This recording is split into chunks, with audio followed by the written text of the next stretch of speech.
All right, everybody, how we doing? Good. Okay, welcome. This is Committee of the Whole. We'll call to order. I need to excuse Councilmember Diane Turner. She will not be with us tonight, and she is excused. We will start with approval of the minutes. We have Committee of the Whole, January 18th, 2022, Committee of the Whole, February 1st, 2022, and our special meeting for District 5 interviews, which was February 1st, 2022. If there's any corrections, concerns, anything like that for any of those, and if not, I would take a motion for all three.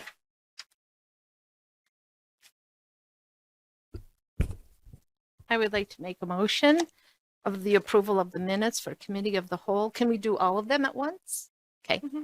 Committee of the Whole, January 18th, Committee of the Whole, February 1st, and Special Meeting District Number 5 interviews, February 1st, 2022.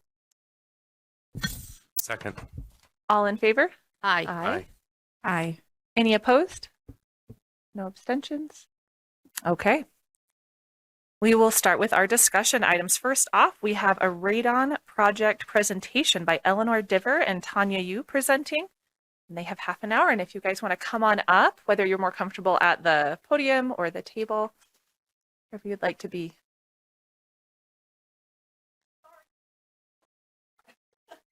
Oh, there we are. There you go. I'm sorry that Diane isn't with us tonight. It was her idea originally. And so hopefully she's watching online. Let us know, Diane, if you're there.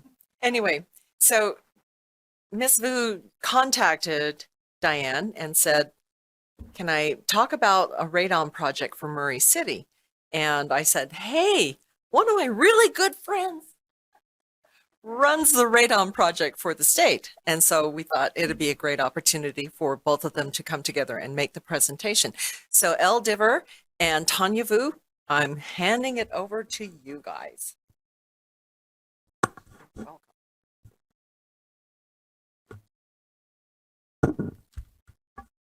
Okay, hopefully you can hear me okay.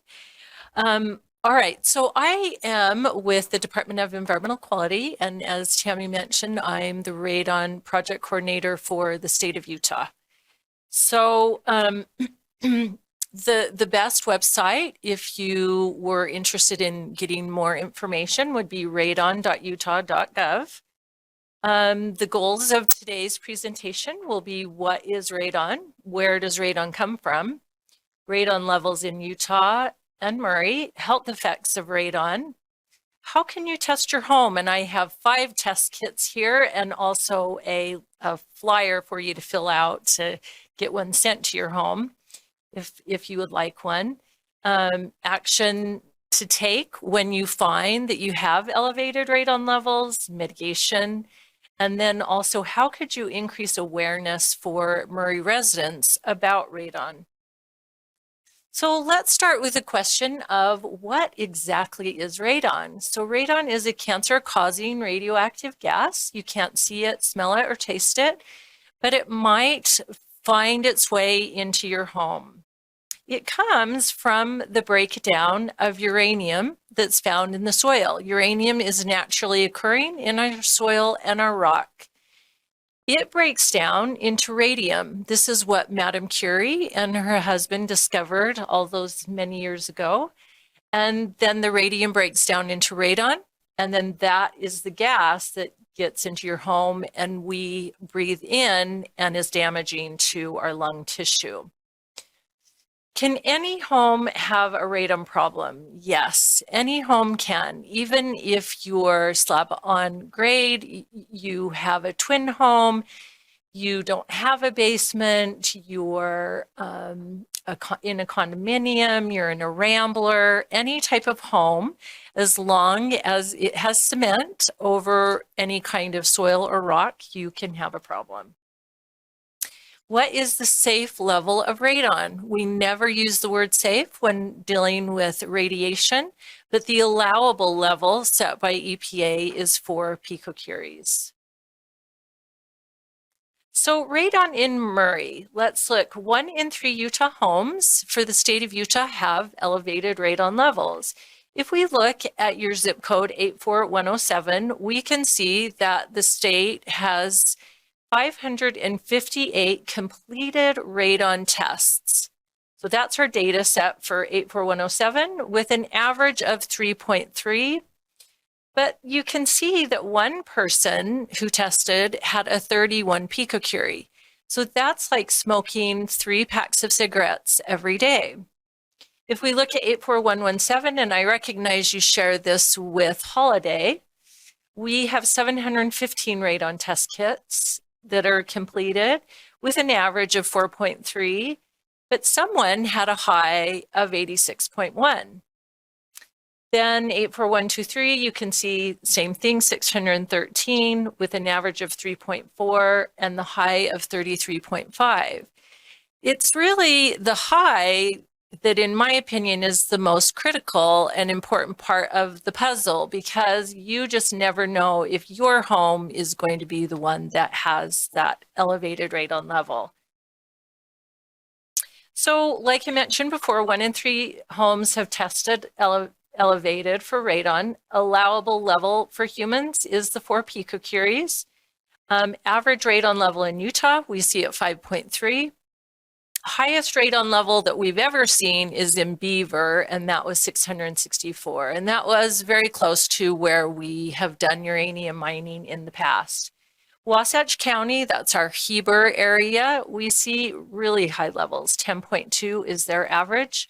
Summit County, we also see higher levels, 5.3, Tooele 5.1, Utah County 4.6, Salt Lake 4.3, and Davis is at 4.2. This is another chart showing that in Emery County, we've only done 41 tests. We have a 3.8 average, but with a high of 28.8.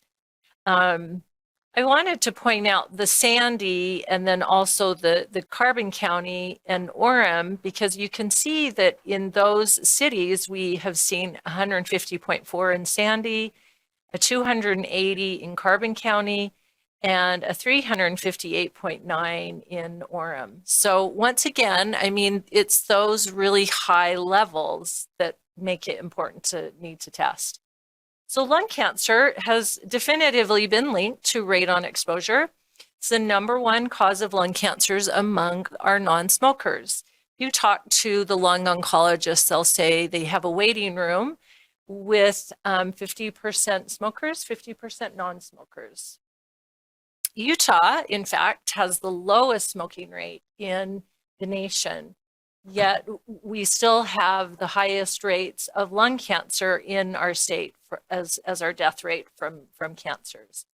And every year, 22,000 people die from radon-induced lung cancer in the United States. Usually we see it around 21 to 22,000, it's guesstimated. Every year in the US, we see 240,000 cases of lung cancer with 160,000 deaths, and as I mentioned before, the 21 to 22,000 deaths.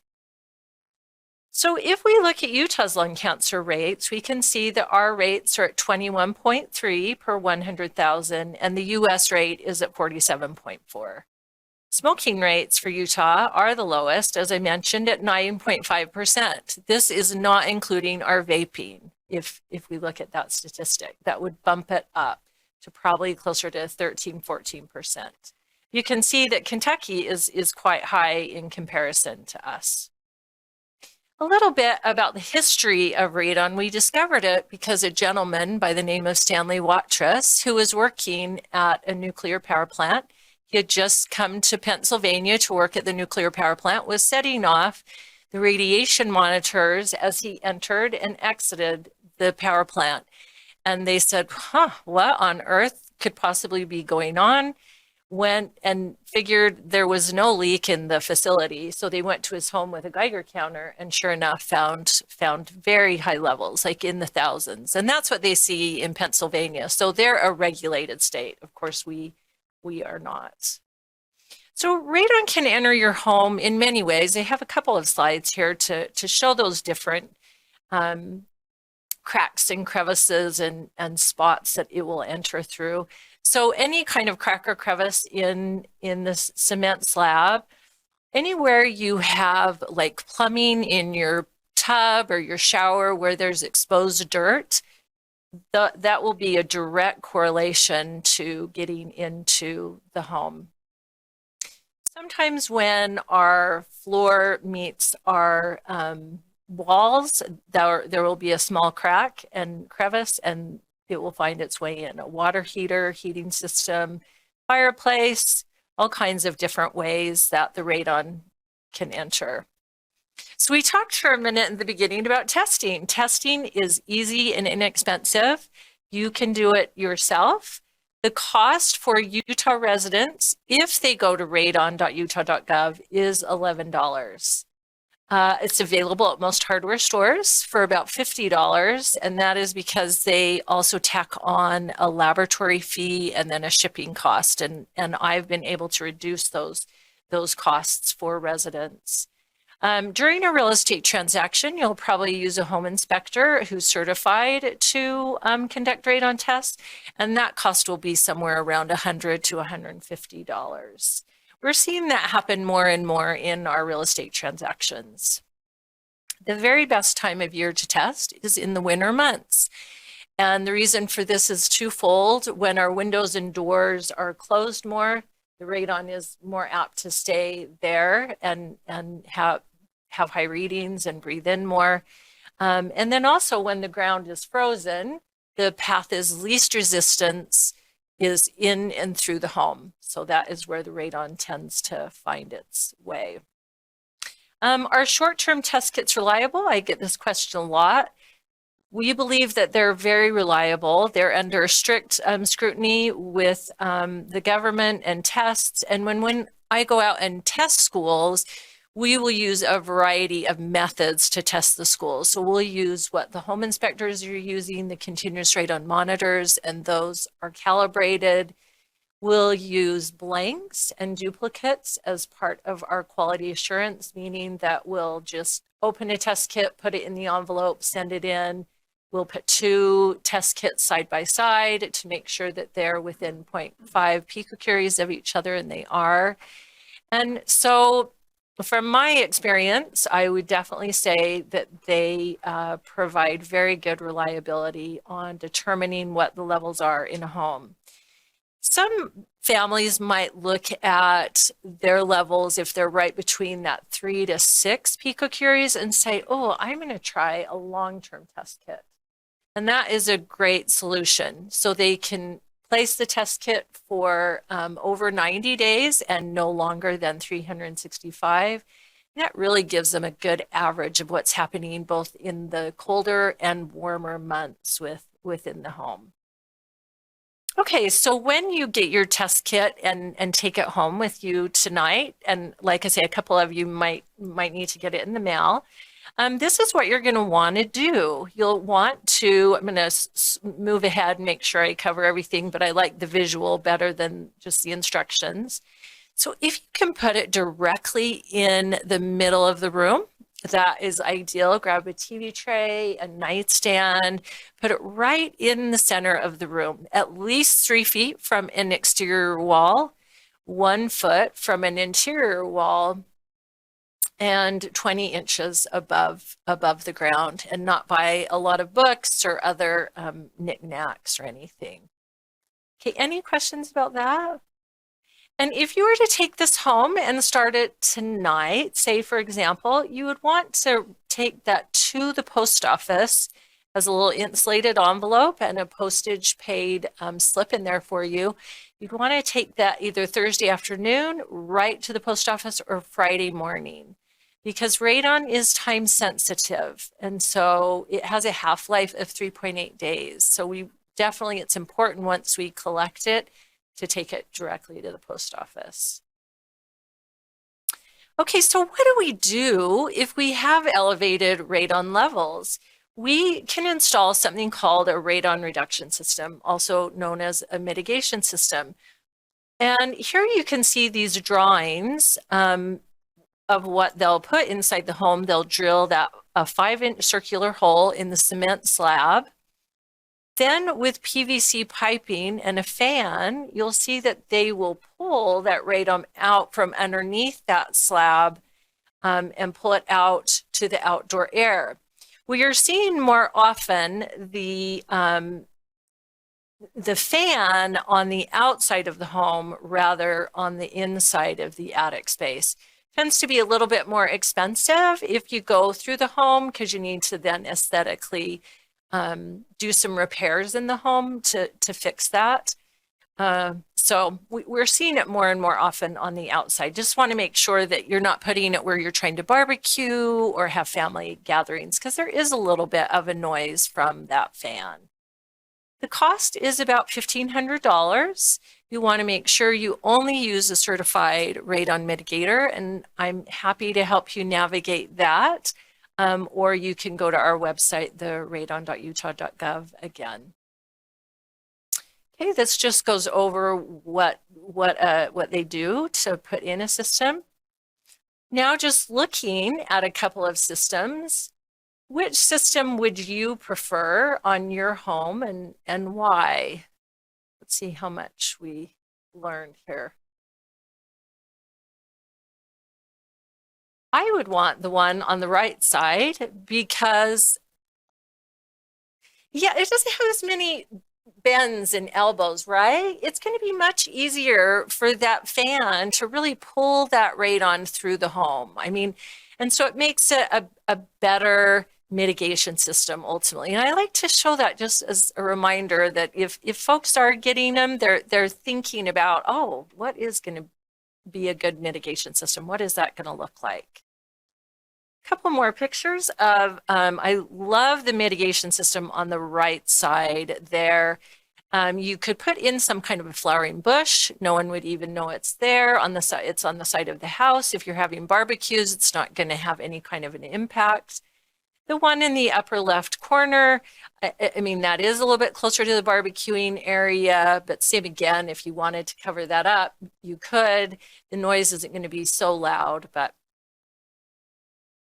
this is a manometer. This helps the resident know whether or not the system is working. If you go to buy a new home, you might run into this. I have lots of realtors come to my class and say, I went to show a home and found this and didn't know enough about it and decided I better come learn a little bit more about radon. So we want that off U shape to be happening like that to determine whether or not that system is working. Okay, so before I have a couple more things to talk about, but I wanted to make sure I fit this in. Actions that Murray could take, possibly place a flyer about radon in the utility bills. Along with that, we could host a radon awareness event. That's something we did with South Jordan, and it was super successful. We gave away 100 free test kits and did it in their at their city hall, in their chambers, and had great success. Provide information to new homeowners, say during real estate transactions, provide that. Test schools in Murray every 5 years. That's something we did in Bluffdale when I presented to their city council. They said, can you come out and make sure all of our schools are tested? And if we find elevated levels, help us know the next step. Or one other, encourage building radon out during the construction process. And I'm going to talk just a little bit more about that right now. So one thing that we're seeing more and more, and we're very happy about it because it's a less expensive approach, is radon resistant new construction.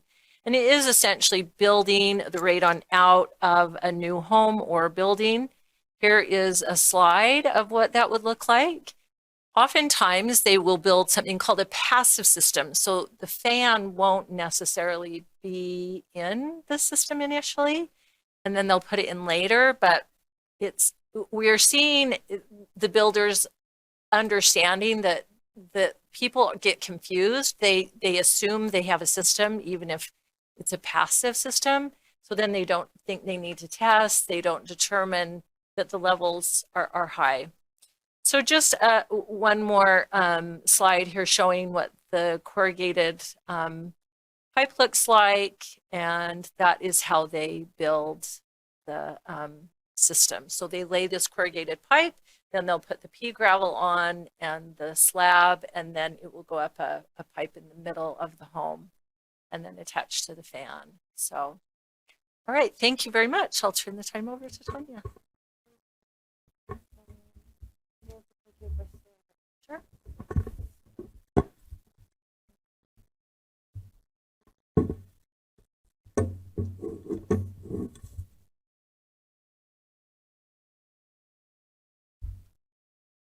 So thank you so much for just going over all that information. I think that'll really help us go over what I'll be talking about today.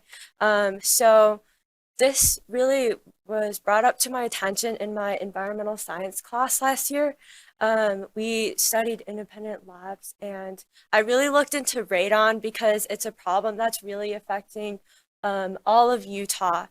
And especially as more people are moving into this state, they may not be really aware of everything that's going on. So I think it's really important that we spread awareness and get all our citizens to understand the importance of just radon mitigation and the levels inside your home. So I conducted a countywide survey last spring with many participants from Murray, just because that's where I'm from, about the socio-demographic and the economic correlates of radon awareness in our county, just because I wanted a better understanding about the economic correlates of radon awareness and really what's just causing this lack of awareness that we could potentially see. So I got responses from about 170 respondents in a couple of weeks, and it showed that the vast majority of respondents heard about radon gas, but most people don't know the levels inside their homes. And it's really important that everyone understands how at risk their homes are and how at risk they are, just because you know, you could have really elevated levels and be at especially high risks. So yeah, a lot of respondents, and we really found that through multivariate regression, we found that respondents' awareness of the health effects of radon gas is highly correlated with whether respondents have taken a measure of radon gas in their homes before. So what we see through this is that mitigation is highly correlated with awareness. If people are aware about what radon is, they'll be most likely to take action. So what we want to do is to make sure everyone's aware about the dangers that radon presents to us. And besides that, I found that except for age and whether people have children at home, socio-demographic and economic correlates have really little statistically significant connections with the level of awareness. So there's no exact specific group of people that we should be targeting, spreading information to. It really should be just citywide and through everyone. So I really want to bring up a couple potential solutions the city could implement to these problems that I found. And so firstly, there could potentially be a city radon awareness day where people potentially can pick up test kits and just get more information about what's going on. A second idea is just promoting more legislation to provide more easily accessible radon testing kits. And like the state of Utah has much more affordable ones, just spreading information about that and just utilizing the resources the state of Utah has provided for us, or even creating reusable ones. And we could potentially fund the library to purchase a few radon detectors that are reusable and have people place these in their homes for a couple of weeks just to get a better sense of their radon levels. And I brought one here with me today. These kits can be bought for maybe $130 off Amazon, and they're very reliable. just for people to get a rough sense about what's going on inside their homes, and they're reusable as well. So multiple people will be able to use these kits. Thirdly, we could potentially highlight this in the city newspaper or mail out informational flyers along with the utility bills, like you mentioned. And then lastly, we could potentially post infographics around the city at places like the Park Center or the Murray Library, just so people just walking around these areas can get a better sense of what's going on. And I really think these potential hazardous effects of radon should be presented through schools. And with this, we can better educate the public about these problems. So I could potentially I'm hoping to create a short program and maybe go around to elementary schools to teach their 5th and 6th graders or other students potentially around the city about these issues. And I could also make informational flyers with them, and they can inform their parents, and they can be able to get their homes tested with that.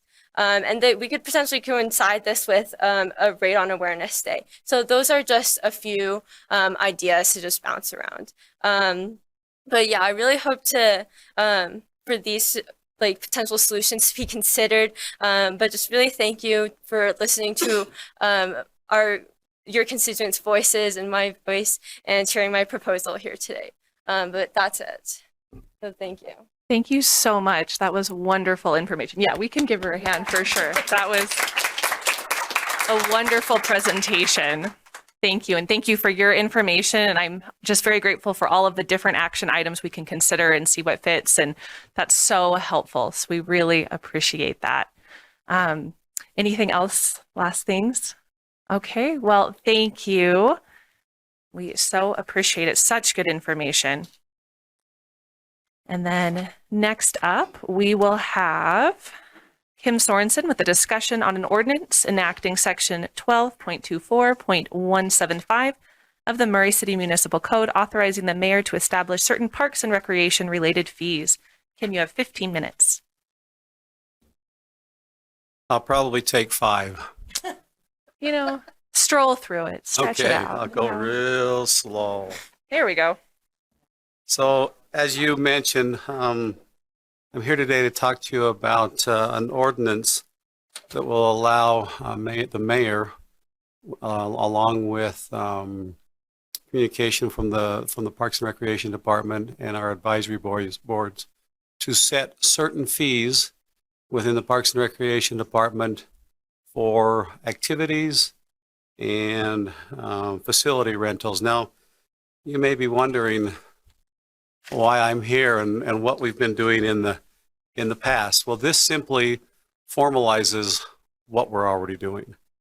And let me give you a little bit of background and examples of that. So there are fees within the Parks Department that are set by ordinance through the City Council.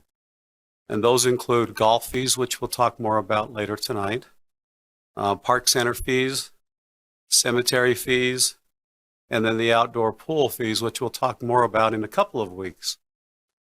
There's some fees that we charge that are not set under ordinance and with the City Council. And let me talk to you a little bit about those fees, and it would take all night to talk to you about every fee that we have. GL has a list of those, and I think even GL was shocked. So we have fees for recreation programs. Now, we do have a policy for our recreation programs, and this policy was enacted back in about 2008, then by Mayor Snar. And that policy states that for adult team sports, we charge 1.35% for each individual lane. And for youth sports, we charge 1.5% of direct fees. Now, when I say each individual, this covers direct fees, which are the cost of a recreation official, the cost of shirts, if we give it to the players, the cost of an award at the end of the season, and the cost of balls. But it doesn't include the cost of our full-time staff, the cost of our office and IT and trucks and different things. And that has worked out well for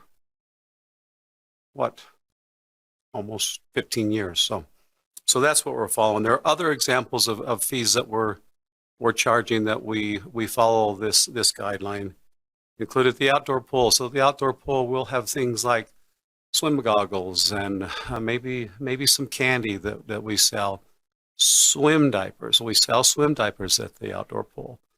Now, of course, if you think about a swim diaper and goggles, we realize that we're not trying to make a profit on these items. We want people to buy them. So some items like that we may sell at cost simply because we'd rather sell a swim diaper to someone at the outdoor pool or the park center than have them not buy one because of the cost. The golf shop, the pro shop sells shirts, golf clubs, golf balls, tees, etc. Now, how they set their prices with golf clubs, there's what's called a MAP guide, and I don't know what MAP stands for, but if we're selling, for example, Nike golf clubs, the Nike company doesn't want us selling golf clubs at a reduced price from what other areas sell them for. So they set at least the minimum price that we can charge for things like golf clubs. And now the shirts, the tees, the balls, there's a suggested retail price, and that's what we charge. The idea is not to make a profit, but to produce some revenue and of course to provide items that golfers need when they go golfing. Other areas, our amphitheater. We often sell concessions. We'll set prices for concessions there. Movies in the parks, we might set prices for movies in the park. Facility rentals. So facility rentals will include things like the pavilions, special events. If someone comes into the park and they want to have a 5K event, we'll try and at least cover the cost of our employees working that 5K event. It may be that we need an employee to work with them. It may be that they're asking for special items from the city, and we don't want to subsidize those types of events, so we'll set pricing so that we at least cover prices.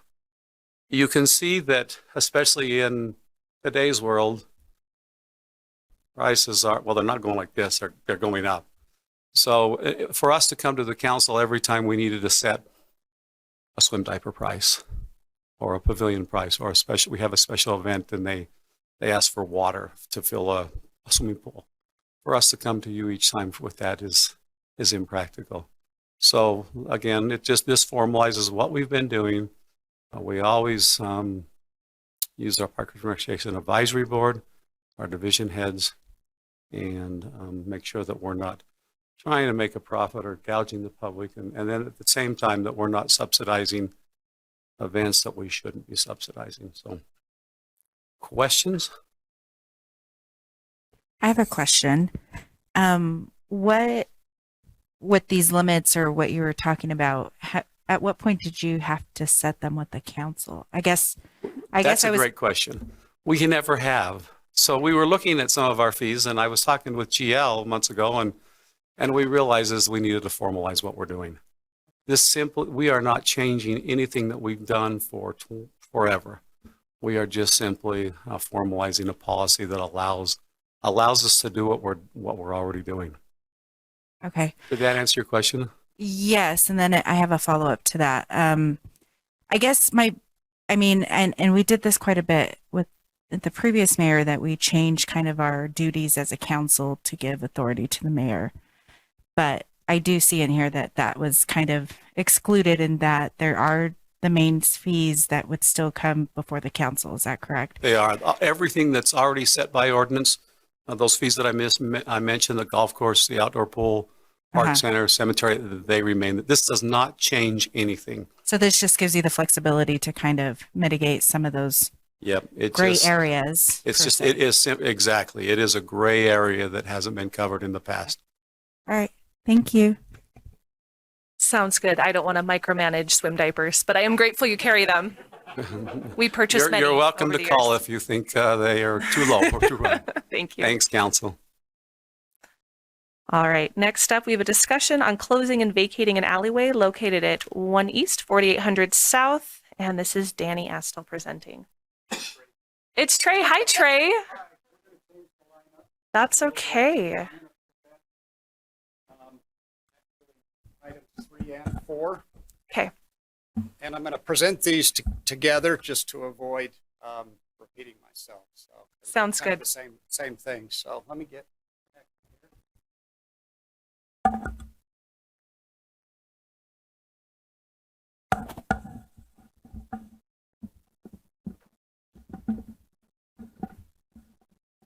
And of course, it's on the opposite side.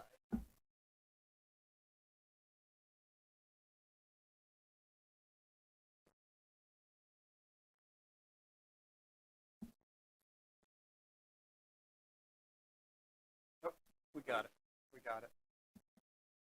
Well, thanks for the opportunity to be here tonight to talk about two. There you go. Thanks.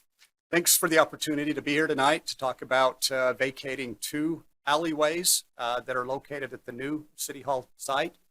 And really quick, I'd just like to introduce myself to the 2 new council members that I haven't had a chance to meet. I'm Trey Stokes. I'm the city engineer. And I'm here from time to time. I don't attend all the meetings, but I do present on occasion. So look forward to seeing you in the future. Back to the right-of-ways at the City Hall site. The City Hall site is made up of 24 separate parcels and 2 old alleyways and several old easements. As part of the redevelopment of the City Hall site, the engineering division has been tasked with a plat that consolidates these 24 parcels and 2 old right-of-ways. And the way we've done it is kind of whittled it down to 3 lots. 1 lot for the City Hall building, a lot for the east parking lot, and then lot 3 would be for the south parking lot.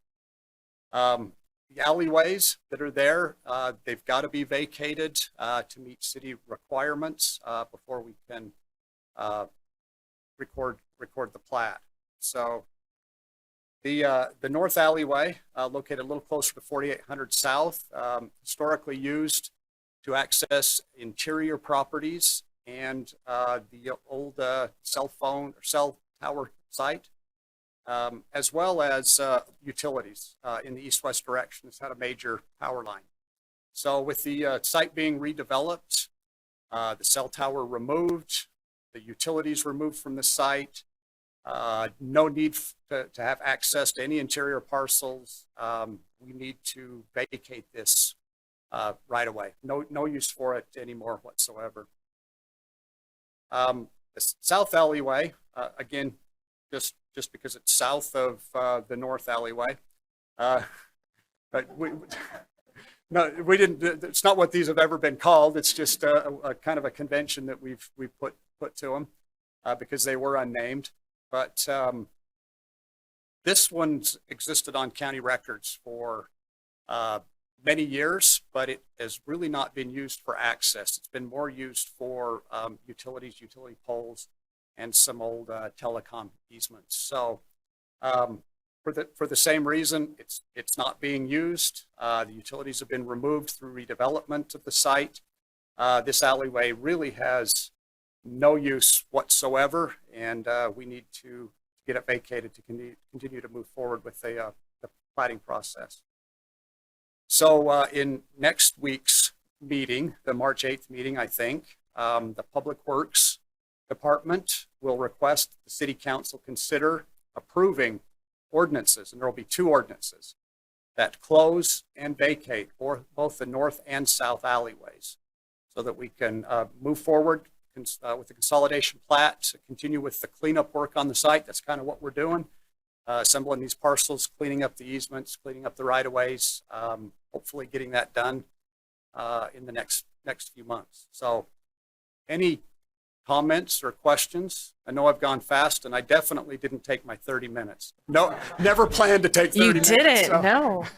I would bore everybody to death if I took 30 minutes. Any questions? All right. Okay, doesn't look like we have any. Okay, great. So I guess you're will- off the hook. I will look forward to seeing you next Tuesday. We'll see you there. Thank Unless I you. can talk Danny into it. You know, good. Best of luck. Best of luck. All right. Next up, we have discussion on MCCD design guidelines. And I've got Jared on here. It looks like Zach is joining him. I'm going to be moral support. I love that. Yeah. Plugging in or you? Yeah, just In there. Oh, Into that. you're on the right. It's usually a lot harder news. Sure. A lot harder to digest.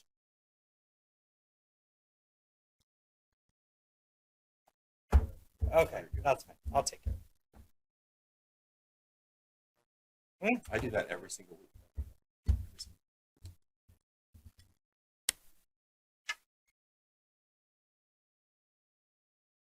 Now, I'd like to say that I won't take 30 minutes, but I have a feeling that we'll be able to talk.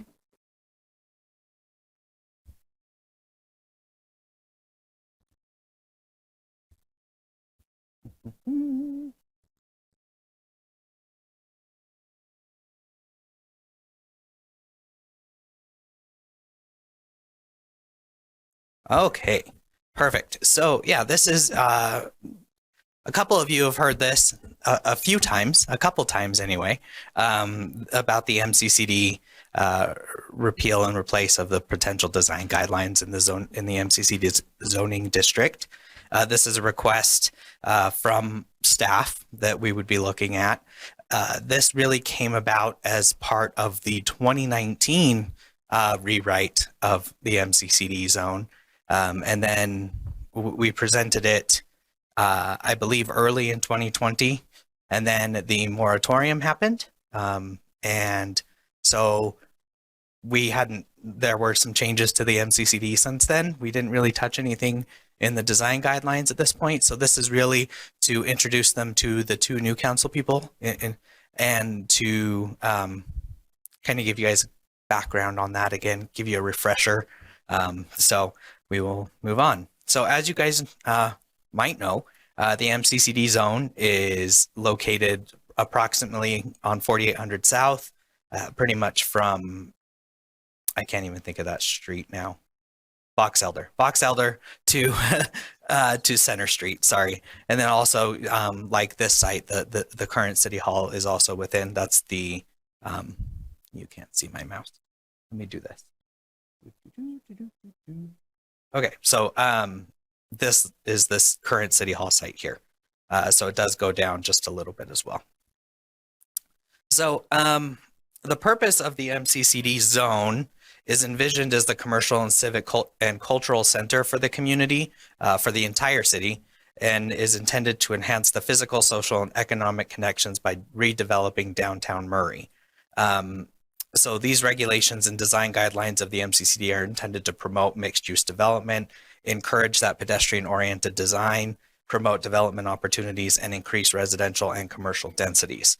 The anticipated development model promotes sustainable mixed-use transit-oriented uses with neighborhood-oriented commercial, restaurant, civic, cultural, and residential spaces to promote street life and activity.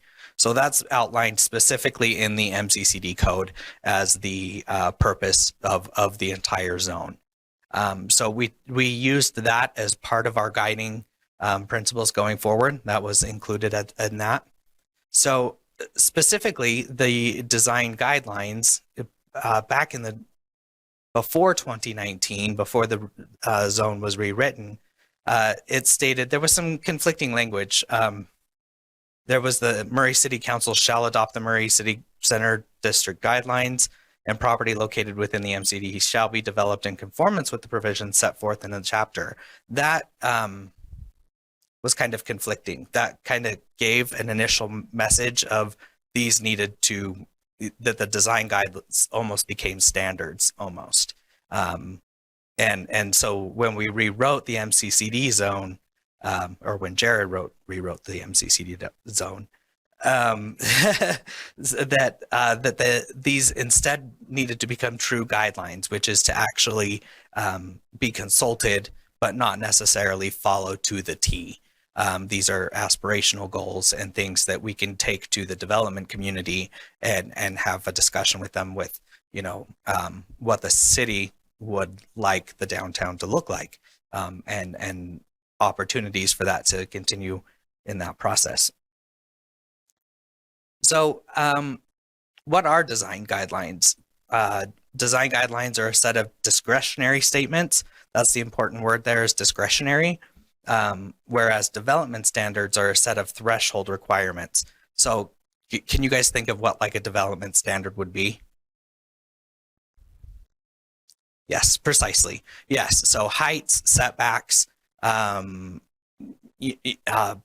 requirements, things like that. Those are development standards, and where design guidelines allow us to help guide people. That's why guide is in the word.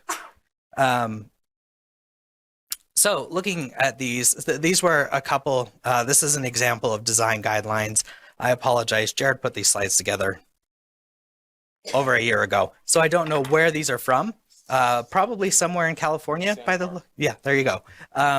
But it kind of, as you can see, it touches on elements, so design projects to enhance the visual appearance of the street and district in which they are located. They're very kind of vague, and they're intentionally meant to be vague. They're not supposed to give out exact numbers, because then you would be going into that standard territory. So, and then here's an example of development standards, just like Councilman Martinez said, driveway widths, building heights, setbacks from the street, things like that. Those are really what are required. So what we did from here is we knew that we needed to take back the design guidelines and really look at them differently. The current guidelines that are adopted don't really fit in with the new written code. They have more shall statements, and for example, they have lead requirements, because back in the day we were requiring that part of the MCCD zone have lead certification. That was taken out. So there's a whole lead section, a lead requirement section that outlines that. So what we really did was look at the general plan, because as the mayor would be, as would remember, and Councilman Turner, back when we were developing the general plan, there were a lot of public outreach. There were events. There were, I think, 3 or 4 4 open houses, including, the adoption process, which would be, the typical planning commission meeting, city council meeting. There were focus groups. So we felt like the general plan is really where we should start, because we feel that's where it had the most public involvement. So from that, we distilled 5 shared values, which is kind of what the whole guiding principle of this is. So we came up with authentic, active, inclusive, multimodal, and connected. Each of these have statements that were included in the design guidelines. So authentic means, we're not just developing forgive me if you're fans, but a City Creek Center. We're not developing a fake downtown. And we want to have an active downtown, somewhere that is, lively 24 hours a day, 7 days a week. Inclusive, meaning everybody feels safe and comfortable coming into the downtown. Multimodal, pretty self-explanatory. We want to prioritize the pedestrian and bike community, as well as keep cars, moving throughout the downtown as well, but also increase that pedestrian and cyclist population. And then connected, that was a really big one for me, is that not just physically connected, but connected culturally and those things as well. So we worked on creating these new guidelines, modeling them after ones that we've researched in the past. Again, I think this one was in Dallas. I think somewhere in Texas, where it was just a single page. We wanted to simplify it because currently the design guidelines were multiple pages, just outlining things that was really hard to read, really hard to interpret. So we really tried to streamline that. Process in the MCCD in general, a pre-application conference with the planning division staff. So that would mean like a developer would come forward and meet with us as the planning division and discuss what they would like to do with their project. This is oftentimes when we go and discuss with them what the design guidelines have in them, what the standards are, things like that. And then they would apply for a design review approval. That would then go to the MCCD review committee and be reviewed by that committee, who would then make a recommendation to the planning commission. And the planning commission would make the final decision at the public meeting after taking in public comment and things like that. So in order for the planning commission to give design review approval, they have to determine the following few bullet points, that it's conforming with the general plan. If there's any specific area plan, which we don't currently really have in the area, that it conforms with the requirements of the land use ordinance, does not jeopardize the health, safety, or welfare of the public, and is in harmony with the purpose of the MCCD zone and adheres to the principles of the design guidelines. Those principles would be those shared values of those 5 connected, active, multimodal, things like that. So I'll get into the specifics of the design guidelines at this point. So they are broken up into 4 sections, which is district-wide, development site. I forget which order I go. I think it's district-wide, then public spaces and streetscape, development site, and then architectural. If I'm wrong, I'm sorry. So we'll start with district-wide. So this would apply to, the entire MCCD zone. So for example, there's sustainability. So like I had mentioned in the past, the sustainability used to require third-party certifications. It's not required anymore. We do want to focus on, conservation, stormwater, energy efficiency, low impact development, things like that. So specifically guideline 3, it's creating resiliency within the core of the city. So identify locations on key corridors that would benefit from landscape medians. For example, there's already a landscape median in Vine, pretty close to State Street there. Could that possibly be expanded on in the future? Not necessarily, but I mean, that's something to look at. Also providing, giving ideas to reduce the urban heat island effect. The urban heat island effect means that, a lot of times the urban area is a lot warmer than rural areas. So how can we reduce that passive heat that's coming off of buildings and things like that? A lot of times, especially nowadays, people paint their rooftops white.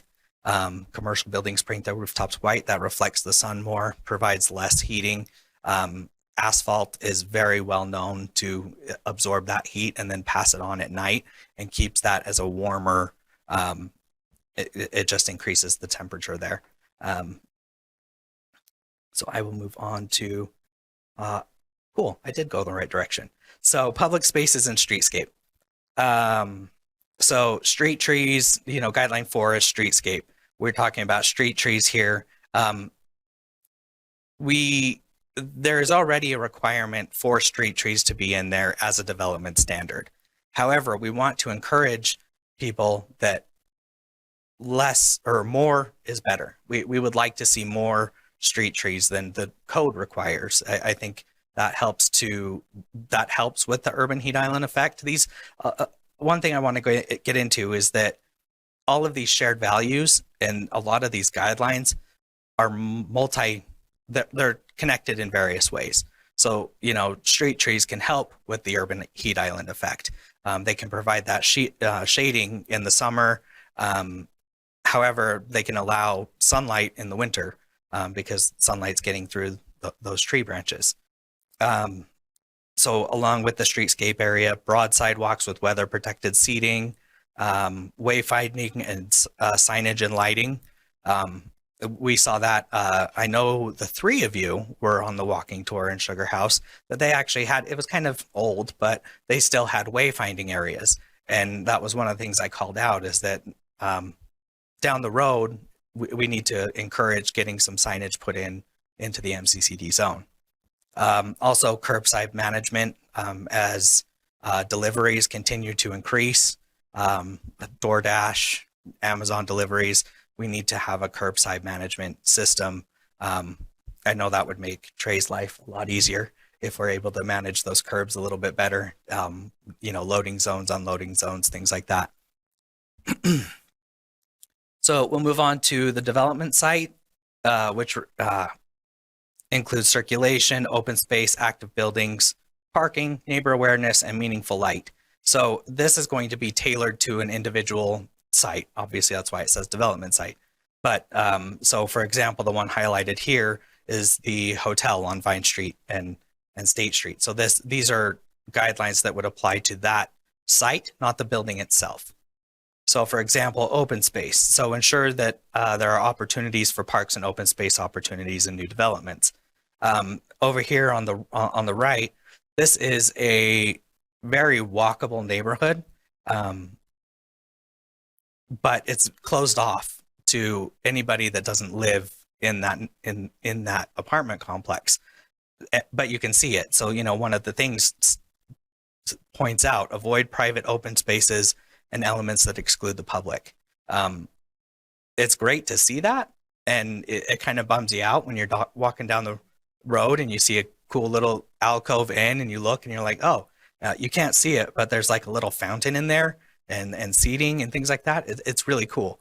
But you can't get to it unless you have a code. So we want to encourage. So if a developer comes to us with a residential project or something, we can say, hey, the guidelines say you shouldn't close this off. This should be open to the public. That helps us kind of provide that feedback instead of, and it gives us that backbone in order to do it, to go back to those adhering to the design guideline principles. Another one that's specific in here is the parking element. So locating bike racks close to building entrances. So we do have a requirement for bike racks to be in the MCCD zone, but we don't tell them where to place them in the standard. So this guideline allows us to say, oh, you've put it up against your property line behind a wall, like the Vine, for example. I was able to negotiate with them and tell them, put these up closer to the entrances to your site, or to the commercial areas. That this is going to be more helpful than just located some rando place. And then provide distinctions between the primary parking entrances and service entrances. So one thing I think you'll notice when we were on our Sugar House tour, this was that street that was where we kind of were at the top and we ended up walking down. There were I think there was maybe one service entrance there. The rest of it was retail facing, or retail faced the street.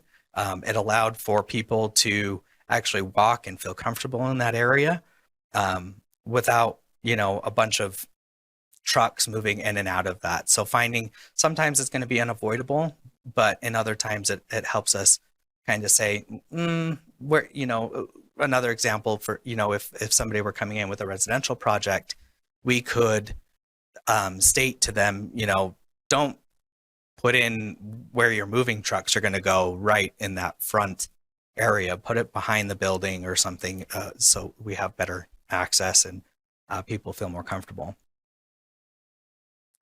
Okay, last one. So architectural. So these do not spell out specific materials. These are just ideas. So design for potential, connection to the ground and sky, fenestration and porosity. You guys are probably burned from that word because I used fenestration and porosity a lot in that walking tour. express a clear organizing idea, private space, and materiality. So, design for potential. This is, I didn't get to talk a lot about it on the walking tour, but for example, this building here on the left is can be used as a residence right now, but it has been designed in height and in materiality that allows it to be converted into a commercial space in the future. So it has those, I think it's 12-foot height ceilings, things, and we would really like to see that in the future because as the downtown develops, there could be opportunities for housing in the area that could convert into commercial spaces. Let's see. Fenestration and porosity. You'll probably remember in the walking tour these two pictures right here. I kind of pointed out this mid-block crossing. That's porosity. It allows connection throughout a block. And then fenestration is windows through a building, being able to see inside. The owner or the renter of the building can see outside. The person walking by can see. Sorry, I got that mixed up. The person walking by can see inside, and the person operating their business can see outside. It provides that level of safety that there are eyes on the street. That's a big planning term, that there are eyes on the street. That makes people feel safe, and that they are welcome in this area, that when they're walking through there, it's not just a dead space where they could be harmed. Because subconsciously, this is just getting into weird sociological stuff. When you're not, we as humans are constantly looking for escape routes or ways to be able to feel safe. And having those eyes on the street gives us a level of safety that we can then turn and, be more comfortable in a space. So all of that, and I'm happy to go through any questions and everything, but we do believe that the proposed guidelines have been considered based on previous planning efforts within the downtown. The proposed amendment is necessary to comply with the land use ordinance that was amended in 2019 and then again in 2021. And they are consistent with the goals and initiatives in the general plan. We find that the proposed amendment will provide city and the development community clear guidelines for new development in the downtown. And then the Planning Commission voted to forward a recommendation of approval for the MCCD design guidelines in November of 2020. So with that, we are recommending that the City Council repeal and replace the Murray City Center District design guidelines as proposed. So I just kind of whirlwind that. So we can get into any questions you want, and I'm happy to answer them. Of course, I have a ton of questions. Can you talk a little bit about what's in code now and what changes will be changed within this, or if there are any, and what you foresee changing within MCCD? So, currently, right now, we don't have any proposed changes in the code itself. And so these design guidelines are meant purely as kind of an addendum, a way for us to take what we believe as what the community has saw. We distilled what the community thought through those five those 5 shared values, and we took those, created design guidelines from those to meet those 5 shared values to help the development community feel comfortable and have a sense of direction. So what we're proposing now, this is really to help staff and the development community make sure that we get to that point that it states in the general plan, that it states, earlier in these and the 5 shared values, that we get to that walkable community and that cultural and cultural hub for the community, for the city writ large. So that's what these really help us do. Okay. I know I killed the bill the last time around, and the main reason for that was the lack of outreach to the community, and the community feeling like they had no insight, no value for themselves in participating in this process. I appreciate it coming back in this new term, or in the new, leadership, but I still am getting emails about that. I'm still getting those concerns, and what I think have been on that walking tour, it was insightful. I want to say completely that I trust this process, but there's still a lot of questions. Mhm. And I think I have more questions now than originally stated in my, because I live on Center Street. I Yeah. am one of those homes on MCCD, and there's some great advantages to that. And then there's also some great disadvantages. So I really want to say, I think we're in the right step. I think what have been at the state capitol, what the biggest push is, even from state legislators, even in the bills that are coming down the pipe, is that community input, is the public support and the public outreach. And if we don't have community buy-in, then we're failing our community. And I think MCCD is a big question. In our last workshop, Kat stated, well, we're going to come back and do a workshop on that, and then we're here again. So I want to make sure before we move forward that we're taking in consideration the public and their voice within MCCD, as it didn't feel, even within those 5 guidelines, Sure. we still had a lot of questions even with that. And we've changed them and we've adjusted them, but I think we need to have a little bit more of a humanistic approach in saying, okay, let's just kind of come back, and maybe it's a better understanding. Maybe it is a workshop. Maybe it is, let's sit Can down. I jump in on the workshop just real Yeah. quick? Because the workshop is for the code. Like, that's what we were going to come back for. So I just wanted to clarify what I had intended with that comment, that we'll come back with the code. But the guidelines are not something that's followed to the T. And was it the guidelines that you said had how many public meetings? Oh, so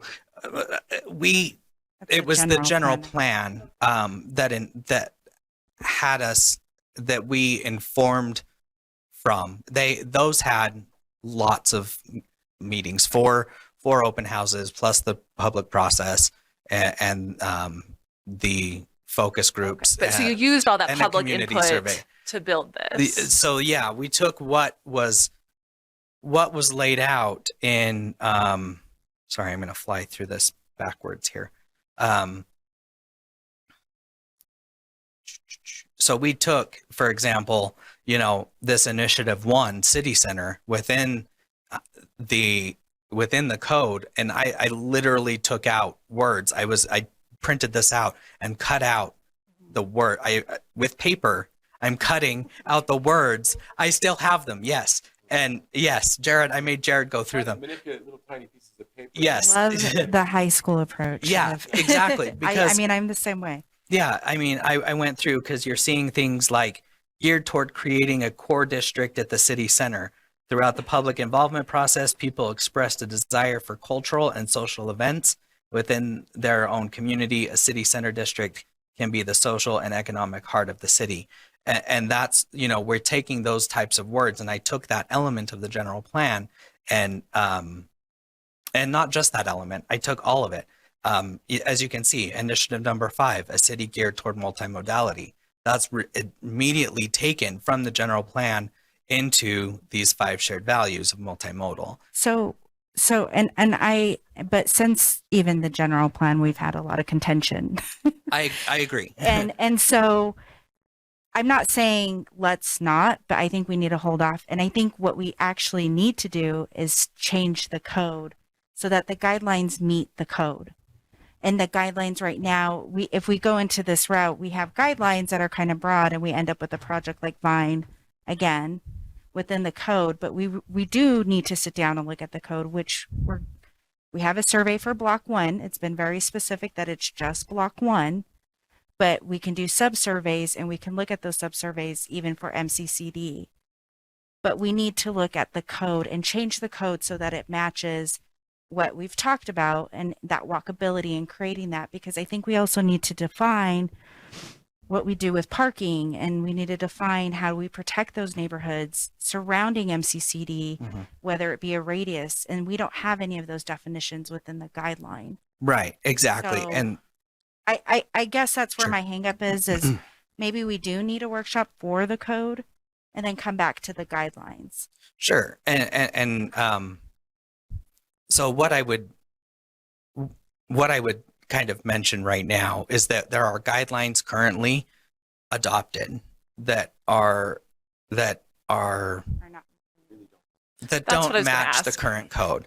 And so, you know, I'm not telling you how to vote or anything or whether we bring this forward or whatever, but I think it would be, in my opinion, I feel that it would be more appropriate to adopt guidelines that are starting to head that way. And we can always change and amend and do that through this process.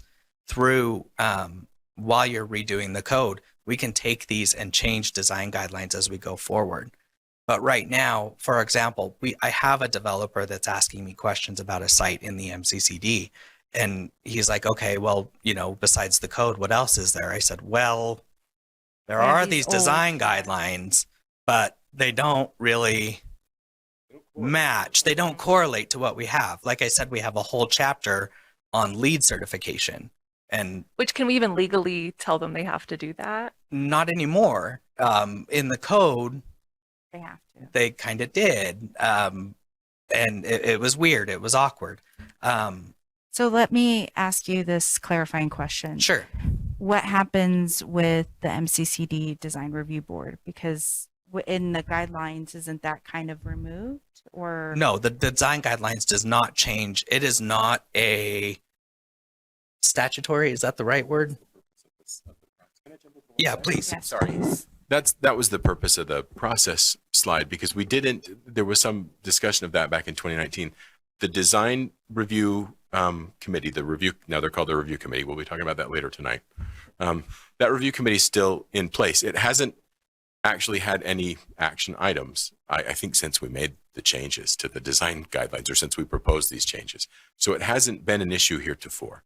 But Zach's 100% correct on two counts. There's kind of two things going on in my mind. Number one, these guidelines that we've proposed are matching. They correlate better to the MCCD as it's written right now, to that code as it's written.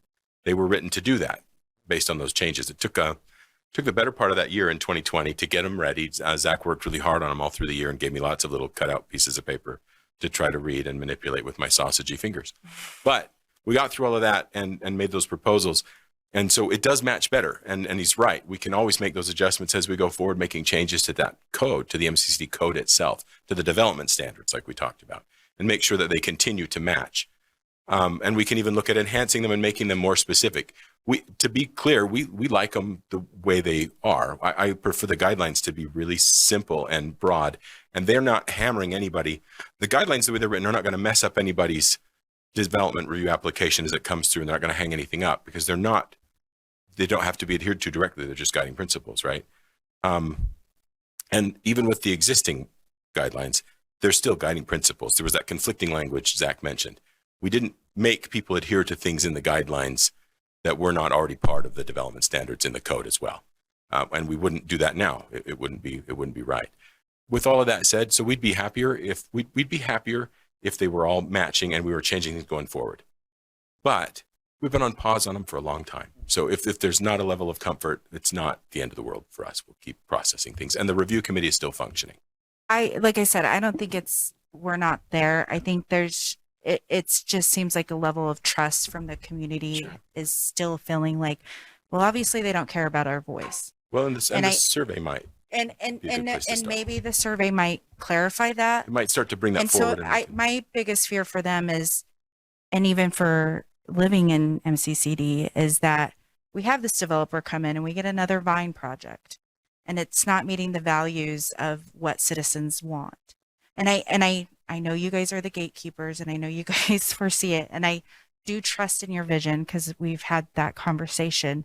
I just think right now we're kind of in this weird position where the MCCD guidelines currently don't match, but how many projects have been able to move forward with them or without? And within those guidelines, we still, I mean, anybody can come now and we can have another vine project. I do know that. And with that height density. So I'll get exactly to your point. So right now, under the current design guidelines, like I wouldn't be able to take all these things that I've talked to you about and apply them. Like I can do it myself as working with them offline in my professional capacity, but I can't go back to somebody and say, these design guidelines say that you should be meeting one of these 5, or, you know, all of these 5 things. You know, I can't take that forward right now because that's not in the current design guidelines. And so that's where I think my hope is that they could go forward, because I can take this this project that's very early, and I can say, hey, you need to look at this and make sure that they meet these things and not the old things, the old things that were in the previous design guidelines. Because either way, we have to evaluate the project to a degree against the development standards with information provided through those design guidelines, either the old ones, which are adopted now, or these new ones. right. Yeah, so So that's the hard part. Gary's Yeah. been wanting to speak for a minute. if you Oh, can hop in sorry. for a So Oh, with sorry. guidelines, they're just guidelines though. So they do not, you could approve something without following the guidelines. Is that correct? That's yes. If it's not in the actual statute, I'm trying to get to, because we had a big training on this and what's in the code, what can we say Right. yes and no to. This is not one of the districts like VMU, CMU that has to come back to us for the site plan agreement. Is that correct? Necessarily. There are projects in it that in this zone, there are projects that would come to you with a master site plan agreement, larger than 3 acres, et cetera. Okay. Smaller projects like the Vine would not have. It's small enough that it wouldn't have gone. So through that master may be site. something we want to think about, possibly, is because this is such an important area. Is this an area that we want to have kind of that next level of, say, it's something we talked a little bit about. And then just to double click on the lead piece, we can't do that because of state law. Is that right? Why we can't require lead? It was removed from the code. But it's something we could put back in? Or would we see state? Not I think it was, It wasn't was- it intended for historical properties? not necessarily. We had a requirement that the city would comply. We didn't require private business. We Okay. encouraged it, Okay. but we didn't require.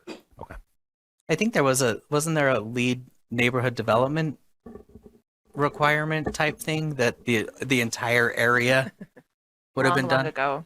Okay. Yeah, but those are currently in the design guidelines. The support for those are in design guidelines. Not in the new ones. Sorry. Right. Not in the new ones, in the old So ones. I have 2 more questions. I don't know. Oh, no, sorry. So my last question is, there is a part in here about the historical kind of, referencing historical, and I go back and forth because I love historical sites, and I think everybody has such a heart for holiday, but I feel like just putting a placard on a street is kind of saying we gave up. If we can maybe look at that a little bit more in detail. I mean, that's something, for instance, I would like to reconsider about the guidelines, and kind of just look at that a little bit more, and maybe bringing in those individuals or someone to kind of lead out on that, because I think we can give it. What I really loved on the walking tour was this connectivity of historical statues within the city. Mhm. And I think that is something beautiful that we can bring, versus just like, here's something on the ground that you may or may not see. Sure. And I know they do it in New York. I know it's something that is in other larger cities and urban areas. And I think maybe that's great, but maybe we add another element. And then lastly is you mentioned a little bit about the development standards and the development guide standards. Can you kind of just emphasize a little bit more Sorry, that was probably a miscommunication on my end. There's development standards, which are those heights, setbacks. Those are development standards, and those are completely separated and are codified, which means that you shall follow those rules. The design guidelines are discretionary. That helps us go back to a proposed development and say, this is where the city council, the community has said, this is what this should start to feel like. So, and we can then as staff push back on a developer a little bit more. It gives us a better way to push back on them, but it does not stop them if they decide to come back and say, I meet the development standards, therefore you shall process this application. They could go forward with a negative recommendation from the MCCD review committee. And then it would be ultimately up to the planning commission and say, you didn't address any of this or look at any of this.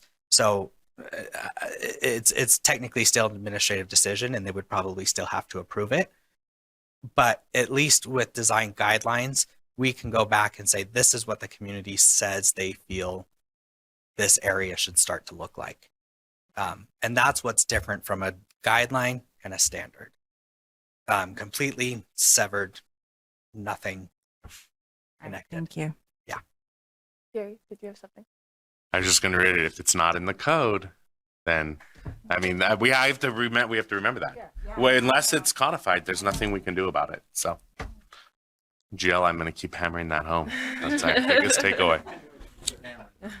Pam, do you have anything else? No. Okay, I just want to say thank you for bringing all of the different pieces and tying them in also with our walking tour, which again, thank you for organizing, was so helpful. I was grateful you just pointed out the wayfinding signs because that was one of my favorite things to see. I just think it brings such a sense of place and is so nice. Do I think that this could be improved after the survey? Of course, everything can always be improved. I think this is a crucial tool for our employees to help developments be the best they can be today.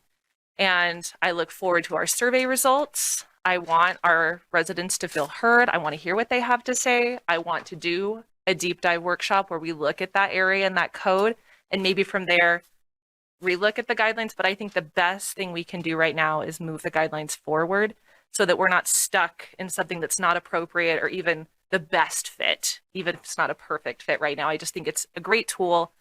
And I think there's a lot of important things in there that's not being communicated and should be able to be. So I don't remember who said it, but you know, there was somebody that said, "Don't let perfect stand in the way of good." So I think that is well said. That's just kind of my last thing. In the interim between this, if any of you have questions about what the old guidelines said or what the new guidelines say, I'm happy to talk with any of you at any time. We're more than welcome to do that. So thank you both. All right, next up, looks like you don't get to leave. yes, I do. Oh, you do. Bye, I'm Zach. gonna feel the moral support. All right, discussion on a zone map amendment for property located at 6560 South, 130 West. And now we have Jared and Susan. Hello again. Hello. So a couple weeks ago, the City Council reviewed a text amendment to amend the R210 code to allow twin homes as a permitted use. Oh. Sorry, should I start over? That's much better. A couple weeks ago, City Council reviewed and adopted an amended code to our R210 zone that allowed twin homes as a permitted use. That application was initiated from J&G Investments, and J&G Investments with the intent of developing some property to have twin homes. So this application is part 2 of that. It's a zone map amendment for the property at 6560 South, 130 West, from R18 to R210. The property actually does not have any frontage on Jefferson Street and is accessed off of Fayette Avenue and has the approximate address of 6560 South, 130 West. It is a 1.46 acres vacant And property that's in front of it on Jefferson Street has a non-conforming single-family home and a duplex that have been there for many years. Here's some a couple of photos that were taken during the summertime, as you can tell. Vacant field, lovely. The basic, so I'm going to go over just the basic differences between the R18 and R210. R18 is 8,000 square foot minimum lot size. R210 is 10,000 with 5,000 per dwelling. If you remember, the property splits in half of a twin home and they are individually owned. The structure height is the same, 35 feet. Front and rear setbacks are similar, 25 feet. The side yard setbacks have a 2-foot difference. The R18 has a total of 20 feet between the two sides, and the R210 has a total of 18 feet. So 8 and 10 total for the R210. Corner side yard setbacks are the same, and the parking requirements are the same for dwellings. The difference here, bottom line, is the R18 and R210 have very similar uses that are currently allowed. Single-family homes, residential facilities for persons with disabilities, and residential facilities for elderly persons, charter schools, public schools, churches, and playgrounds. The difference is R210 allows two-family dwellings, duplexes, and recently approved and adopted is the two-family dwelling for twin homes and also retirement homes. That is the difference. Our general plan and future land use map call for this area to be low-density residential, as shown on the map. This is a map from our general plan and future land use map. So R18, R16, A1, R112, R110, and R210 are all designated as residential low density in the general plan, chapter 5. This area is also, about a year ago, the City Council adopted a Fashion Place West small area plan. That was a survey study done by an independent consultant that came up with 4 different categories of this area. And this particular area is in the sub-area number 1 for established residential areas. And part of that study is calls for a variety of housing. And twin homes is another one of those varieties of housing that the city would allow if the code was approved. Did I miss anything on that? That sub-area 1 is just identified to stay basically the same, but where there are opportunities, increase the density very slightly in context-sensitive ways. We feel like it does that. Thank you. So the Planning Commission reviewed this zone change request on January 6th of this year, and we had 61 notices mailed out to all the adjacent property owners and affected entities. The Planning Commission did vote 3-2 to send a positive recommendation to the City Council. The findings for this proposal are the general plan does allow for flexibility in implementation and execution of the goals and policies on individual circumstances. Number 2, the requested zone change has been carefully considered based on the characteristics of the site, the surrounding area, and the policies and objectives of the 2017 Murray City General Plan and the Fashion Place West Small Area Plan, which I just mentioned. The proposed zone map amendment from R18 to R210 is supported by the general plan and future land use map designation of the subject property, and the Planning Commission voted 3-2 to forward recommendation of approval on January 6th. Staff is recommending that the City Council approve the zone change as requested from R18 to R210 for the property at 6560 South, 130 West. I did have a couple more little comments about that. In 2007, we adopted the R210 zone. And at that time, we had a lot of non-conforming properties that were annexed in from the county into Murray. At that time, we thought that the R210 would really take off and would be one zone that was implemented extensively. To date, there's only one property in the city that has the R210 designation. And probably the main reason it has not been adopted is because of this particular issue with the twin homes. The owner-occupied the ability to own their own dwelling as opposed to a rental for a duplex, which is why we did the text amendment last month. So we believe that this will probably be much more utilized from here on with the new amendment. And I am happy to answer any questions you might have.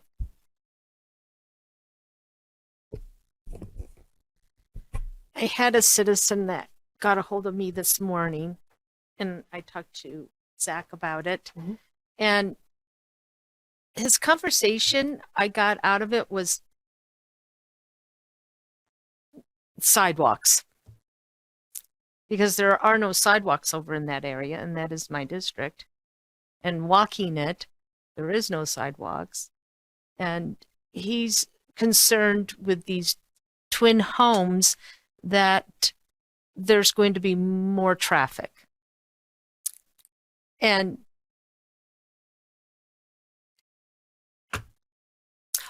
Okay, good questions. Great questions.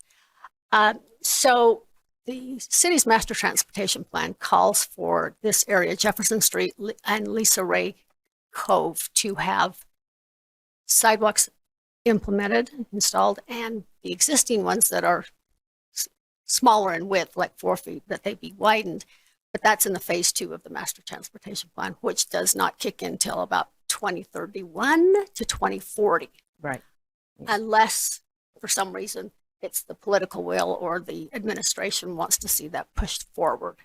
So that is kind of in the plan, but it is 10 to 20 years out. Part of the reason for that too is it does require acquiring property that is owned by the residents there along the frontage. The city has never taken property. Yeah.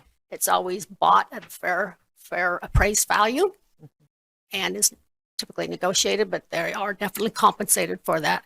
But so it is a lot of moving parts that would be involved with that, but that is on the radar. This particular property that we're talking about tonight, though, would not fall into that category because it would, if it was zoned, if the zoning was changed to R210, it would have to come back to the Planning Commission for a subdivision approval. And the subdivision regulations do require that curb gutter sidewalk and possibly park strip be installed with that subdivision. And so this one would have the curb gutter sidewalk and possibly park strips. I just like the idea that it's an investment, Yes. and It we're is. just not renting something, but it's an investment for these people, for any age. And we like that too about the R210 and the twin homes as well. But then also to that point about the Jefferson Street sidewalks, and like Susan was mentioning, Yeah. master transportation plan phase 2, but the Fashion Place West small area plan called that out as one of its major tenets and said this area lacks infrastructure. It's been neglected for lots of years. So anything that, if Susan mentioned political will, and we would throw our weight, because we have a lot of pull as the planning division, we would support bringing that into an earlier phase. If as development starts to happen there and it's needed, we want to see it happen. You're going to see a subdivision going in there soon. Did the planning commission approve that the other day? Yeah. It's a blur in my head, but there was a subdivision approved not long ago that's going to add some sidewalk to Jefferson, just a little section that we can get. If we can connect more and more and more over the years, that's what we want to see. But we typically only do it when there's development. Okay. But at some point, it might be something that we could do. We could do a special improvement district and start to get this done. But it's a bigger question than just this zone change. And I know you probably don't know the answer to this, but was there sidewalks there? Because he said the gentleman that I talked to this morning said there was sidewalks there before, and then they got rid of them. On And I'm going, Jefferson? I On don't- Jefferson? I I don't think so, but no, Jefferson, there was never sidewalks. Okay. but with the new Yes, subdivision going that just down got that one. approved. We wouldn't don't happen. usually remove sidewalks as a practice, know. right? And then when he said that, I'm going, Looking at Danny. Like, you Did, don't do did that answer your question? okay. Great question, Pam. So I have two things that come to mind. One is approving this to go to the R210. It does allow them to do duplexes though as well, right? Because that is within the code if they were to change their mind and choose that. So just something to Yes. keep in mind. It does allow for duplexes. Which I would not be, Right. But we once we move this zoning, I know, we which agree to I it. would not be happy with. And The other- can we go to the developer? Yeah, And right. We just The other piece I want to whatever it just is. ask on, why were there two dissents? on the planning commission. Do we know why they dissent? Good question. We had several of the neighbors come out, and I saw there lots of comments. yeah, the meeting, to be honest, was a little chaotic because at that same meeting we talked about the text amendment for the R210s to allow twin homes, and this zone change. And to be honest, it got convoluted between the two. So lesson learned was we separated them and brought them to you separately, to help just kind of keep things more on target of what they are. The zone change separate, the text separate. So it did get a little convoluted, to be honest. And so in the end, some of those members that voted agreed with the citizens ultimately around a part. It just got muddled enough that they decided this is not what we need. Because how often is it that we see a decision like that come out of the commission? Not very often. Okay. I have a question. What is the new zone for just twin homes? Is it under the RM? There isn't one. It was just Okay, so it was added. just added. Added Oh, as a okay. use. If there is That's one, what I this was- is the one. This is Okay. the one. This Yeah. is the one. So it could be either or. Yeah. Okay, thank you. Excellent. Anything Sorry, else? Last plug for the R210.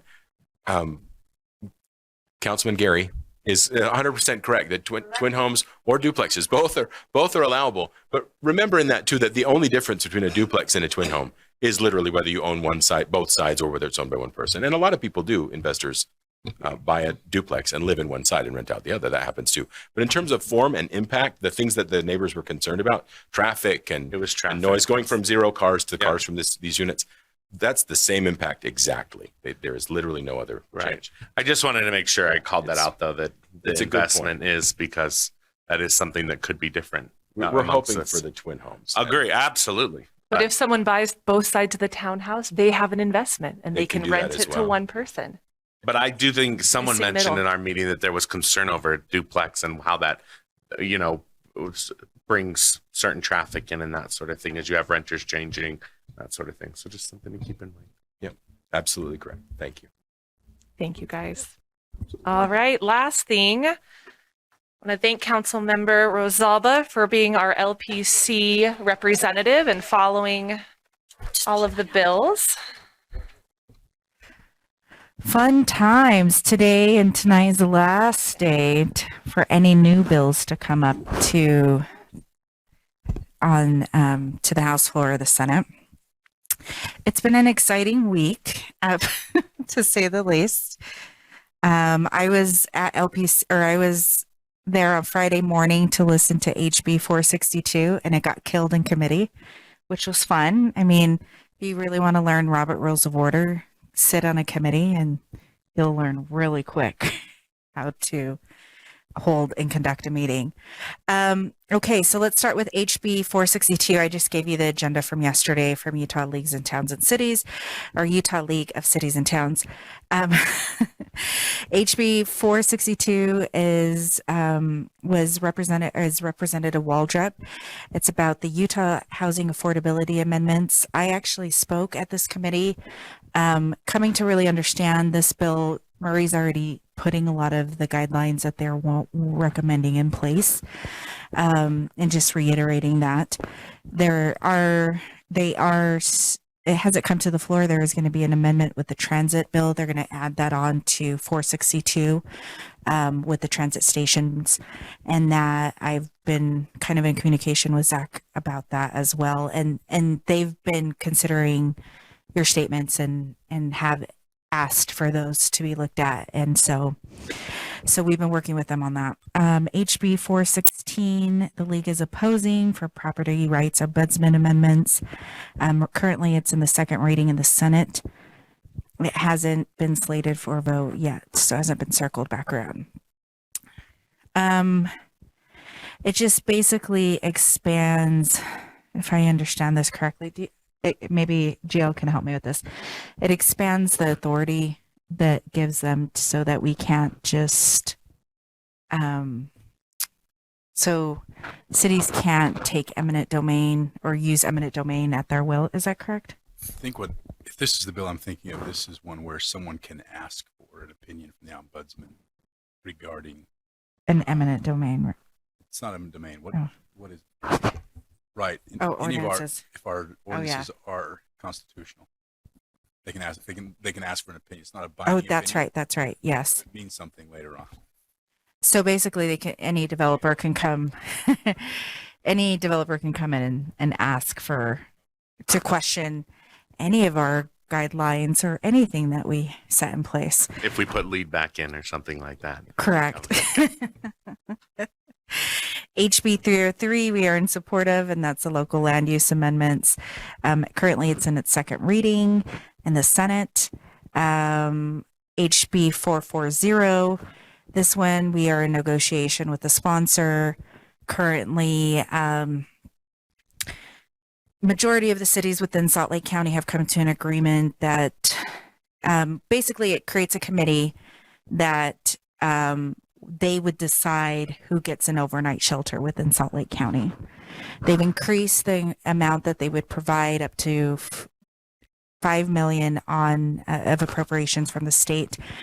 It's about $5.7 million from other cities that give it given to the pool. So currently the cities that are most affected are Midvale, Salt Lake, and South Salt Lake. There is an addition to this that if you have a empty storefront, you can have an overnight shelter. So potentially, with us being kind of in the middle, it could push us into a situation that we're uncomfortable with. There is a part of that called the flex that we've all agreed not to have that would increase the amount of fire code capacity of a building that can hold overnight shelters. So if your fire code says 50, they could push it up to 100 or however they deem fit to fit more people. And is right. You're on the right track. Yes. Okay. Yep. So we're in negotiations. I think what the sponsor really wanted is to see that cities are coming together and saying, look, okay, fine. We're going to come to agree to disagree, but we also want to still have some say in those, what the overnight shelters are going to look like, where it's going to be, et cetera, et cetera. Because they could what they were proposing is that they could decide wherever they would want them in the city. So if I can add to that. Sorry. Are you done? Yeah. Okay. So for that part. So the idea behind this section of this bill is that there's been a struggle to provide overflow in Salt Lake or South Salt Lake or Midvale. And so the state is looking at passing this bill that would essentially say those three existing facilities can increase their capacity during the winter months and the summer months, which turns out to be year round. They started out winter only. So what you find, we found this with the fire code, is typically your restrictions are zoning code. Fire code allows way more than the zoning code. And so what they've said originally was you can go up to 100% of what the fire code will allow. It's now down to 50%, which is still more than what they have in there. And the concern Salt Lake City expressed was they actually have social services going in there. They would be displaced room-wise, space-wise, if they increase it beyond what it is right now. So the state has said, well, if that doesn't work, then the state can step in and preempt cities and choose a state building to have a for-profit or non-profit organization run the overflow wherever they can find the building. And we would have no say over that. The other thing is the mayors are supposed to get together in Salt Lake County, about 15 that aren't, probably Salt Lake would be involved as well anyway, but they're supposed to get together and come up with a plan to find a place in one of the cities to house the overflow. And theoretically, it's supposed to come around every 1 to 4 or 5 years for each community. So it's just yes, essentially it's establishing more permanent homeless housing, even if they call it temporary. Really, it seems to us that it's a preemption by the state. So the way the LPC left it was, let's not say that we will agree to the flex, which is letting them increase their capacity because they just don't want to increase it. And let's see if we can't just work on plan ourselves. And we'll see what the state legislature says. may or may not go with that. And under our commercial zoning, we homeless shelters are allowed under that zone. Is that Yes, correct? but in this case, if the state stepped in. Well, but they could do it any way they Yes. wanted to. Yes. So is it proactive of the council to try to figure something out? Right. Well, it's not the council. It'd be It's the- the, Or- all the mayors need to It's get. all Well, the no, I mayors. know, but something for Murray. Do we be proactive and decide where we want things? I think it should just go to RC Willie. Good. Did I say that? I'll talk to Beverly. Beverly just showed up. I'm sorry. We don't own that building. It Well, would be any state-owned, state but you owned. define state-owned as they could go find a But building anywhere. from and my buy it. understanding, it was any empty storefront too, not just state owned. Well, That's where they're you going to go can't look. just come into a private Right. business and put people in there. So you Right. have to Right. be Yeah, you're right. purchased- You're right. You're right. Purchased by the state. You're if you right. want to do that. But I think what they're saying also is the city would try to find whatever it could. Hmm. And I don't know if all the cities, we don't have just buildings lying around for use. Yeah, we don't have a lot of space. So that's a hot topic one, as you can tell. But today ultimately would have to be the last day that they would find the negotiation before it comes to the floor, or the sponsor would just move it as is. So I think Cameron is working really hard. Or I think, no, it did get past committee, so they're still negotiating before it goes to the floor for a vote. That's where we're at. And then they would have an amendment to that. HB 242, we are opposing for secondary water metering. HB 399, government records amendments. Currently, it returned to rules. It may come back or it may die tonight. So there's no movement on that. But other than that, it's Really been, quickly, Go on ahead. the secondary water, is that like, define it for me here? So really what it essentially does is that there's some cities that aren't even metering their water. And so it's pushing, Right, but second Community. culinary is what we all get to Weaver our water. homes. It's pardon? Example, Weaver water. So it's water coming out of the canyon that doesn't go through a treatment plant or something like that. It is what, What's there's another name for it. Irrigation water is what I Irrigation. was thinking. And we don't currently meter that, and we're opposing, or the council, the Utah League of Cities and Towns is opposing metering it. That's Correct. what you're saying. yeah, Hmm. there's a lot, because there's a lot of, it would displace a lot of cities financially is what the argument is. Have you ever seen someone's home that has the irrigation water? Their Oh, I grass is have. about as green as it gets. So year round. You would love LPC. Just telling you that now. But yeah, it's been fun. And so if you want to, please keep track of some of those bills and see where they're at. And maybe I'll give you a summation at the end of the week and see where they're at. But other than that, 462 is probably the main one. Thank you so much for that update. All right. And with that, we are adjourned. See you back at 6:30.